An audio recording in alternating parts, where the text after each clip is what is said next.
Hello, I'm Executive Chef Joseph Schutzel, and welcome to our kitchen.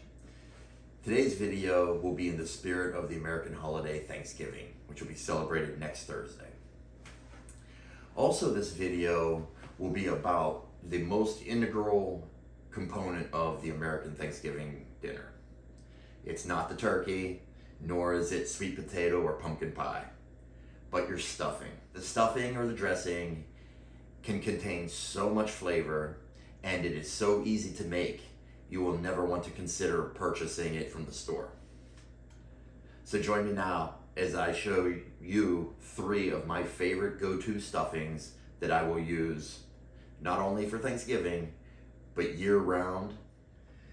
At this time, I'd like to say thank you very much to all the current subscribers. Your support is greatly appreciated. First-timers and repeat visitors who have not done so, please subscribe to the channel, like the videos, and hit that notification bell. Be up to date to all of our latest posts. Let's get cooking. To begin, preheat your oven 350 degrees Fahrenheit. And in a large bowl, let's take the croutons that were cut.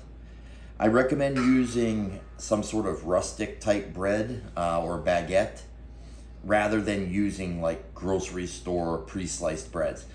Just the texture doesn't really work out well for you.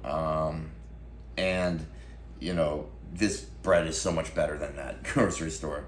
So I will now get some grapeseed oil on it. I tend to oil mine fairly well. I want to make certain that we get some good coloring on it. I'm gonna season it with my homemade herb rub. And let's go ahead and gently toss this together. Little salt. And we're going to want to mix this until we get some oil all over the bread. Now, there's a fine line between getting it, seasoned and properly oiled versus just drowning it in the oil. We don't want to do that. So now that we have it seasoned and well oiled, let's go ahead and spread it out on a sheet pan lined with parchment paper in a single layer. Do not pile the bread on the croutons on top of each other, otherwise the bread will not be able to get the golden color that we're looking for. Now that we got the croutons seasoned, we'll go ahead and place that into the preheated oven and bake it for maybe 10 to 12 minutes or so until you get a nice golden brown. While the croutons are baking, let's go ahead and clean some sage. What we're going to do is we're going to cut the sage leaves into what's called chiffonade. Very easy, very nice looking cut. So pick our leaf only, no stem. And what you do is I will take the larger leaf and put it at the bottom, and then just go ahead and stack your leaves on top of each other like so. Then we will take it and roll it up nice and tight. Take your knife and then just go ahead and make really nice thin slices. By the way, you really want a sharp knife for this. Otherwise, just like when you're cutting basil, basil's the biggest one. When you're cutting basil with a dull knife, it turns black. It's not rotting. What it is it's bruising because your knife is dull. So when you have a nice sharp knife, you have a lot nicer, crisper cuts like so. So now I will take another cut across like that, just because I don't really want the long string per se. So there's your chiffonade, very simple. Well, now that we have our croutons made, let's go ahead and preheat a saucepan over medium heat and add some oil to it. We will then add our mirepoix and our garlic and begin to sweat this for about 3 or 4 minutes. Here we are after about 4 minutes of sweating. We don't want it to develop any color. It has become very aromatic. I will then add my dried fruit.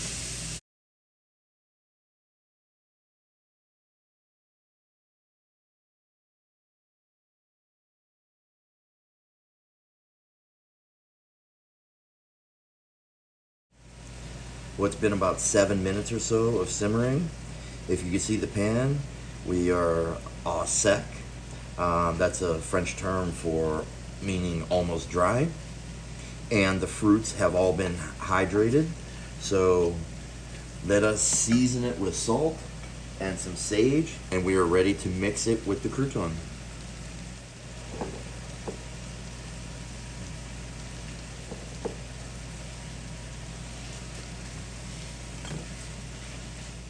Well, now we have our croutons that are toasted and dried and also have cooled down.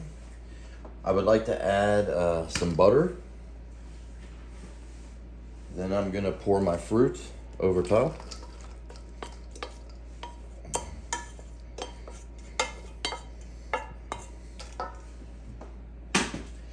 And then stock. Turkey stock, poultry stock of any kind, chicken stock, whatever, will be perfectly fine. So let's go ahead and add that to the bowl, and then go ahead and start folding everything in together gently.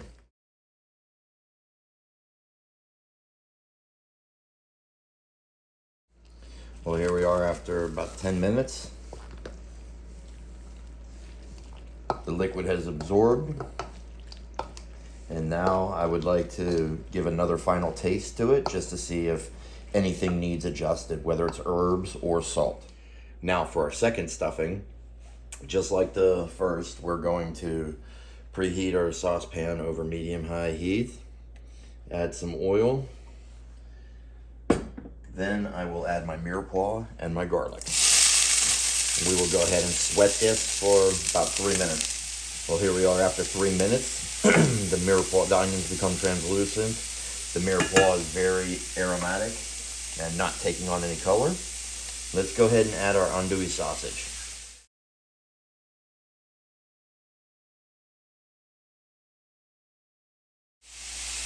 So we will cook this about 3 or 4 minutes. Well, now that we have cooked this for about 3 or 4 minutes, you can see the oil's coming out and the andouille is very aromatic. It smells excellent. So now let's add a little bit of salt.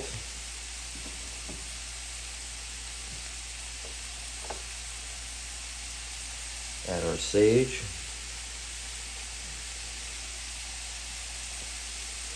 Good stir. Let's continue, reduce the heat to low and let it sit for about 2 minutes. And then we are ready to mix with the cornbread. Well, here we have our cornbread in the bowl, busted up a little bit. These few little chunks are really nice, it's fine. As you start folding it, mixing it together, some of the chunks will stay, majority of it will actually break down.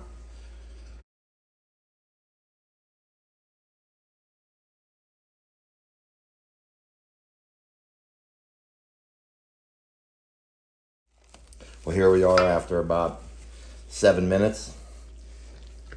Very moist, looking good, smells amazing. And this is actually my go-to stuffing when I'm making turducken.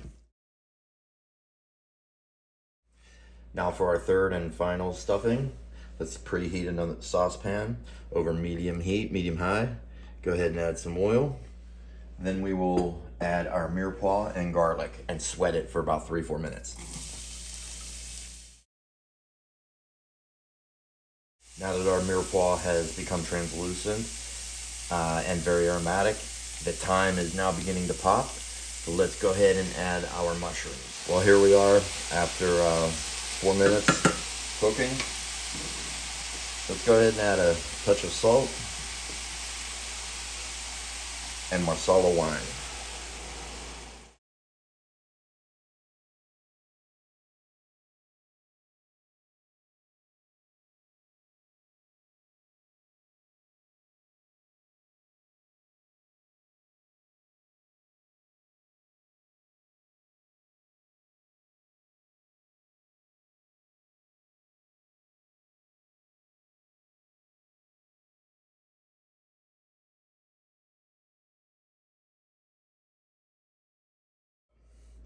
Well, here we are after about 10-15 minutes sitting.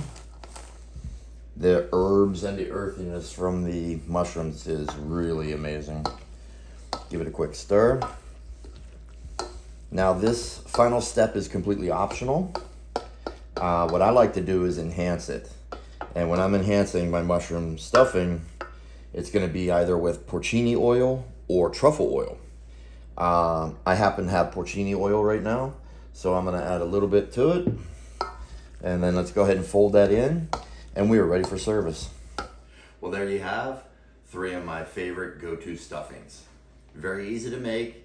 Video is a little redundant, but however, certain steps in the process are important because you're trying to layer the flavors and develop as much flavor as possible. The fruit one, the wine is really nice with it. That acid helps to balance some of the sweetness coming from the fruits. The cornbread one, oh my, it's really rich from the butter and then the corn in the cornbread and the sweetness. Oh my, it's really, really good stuffing. And the mushroom one, what can you say? Mushroom, if you're a mushroom fan, you're gonna love this one. Earthiness, very easy, tons of flavor. And with the wine, you could use Marsala wine, you could use a dry white. You know, it doesn't really matter. You can omit the wine if you wanted to, but again, I tend to like the acid in it because that helps cut the richness. As I mentioned before, use a good bread, a good rustic bread, something with a harder crust, I think is best. Not that regular commodities, store-bought pre-sliced bread. It just doesn't hold up. In my opinion, those breads are essentially cakes more so than a bread, and you know, they don't even eat like a good bread would. Other variations I have, the mushroom one. Substitute the mushroom with sausage, Italian sausage. I do a very similar one as the mushrooms. Remove the mushroom and substitute with an Italian sausage or pork sausage of any kind, fennel, and fresh apples. Well, thank you very much for joining. I hope you enjoyed today's demonstration. I hope it inspires you to make your own stuffing moving forward. No more store-bought stuff. It's so much better when it comes from your home, in your own kitchen, because it's coming from your heart. Thanks again for joining. You at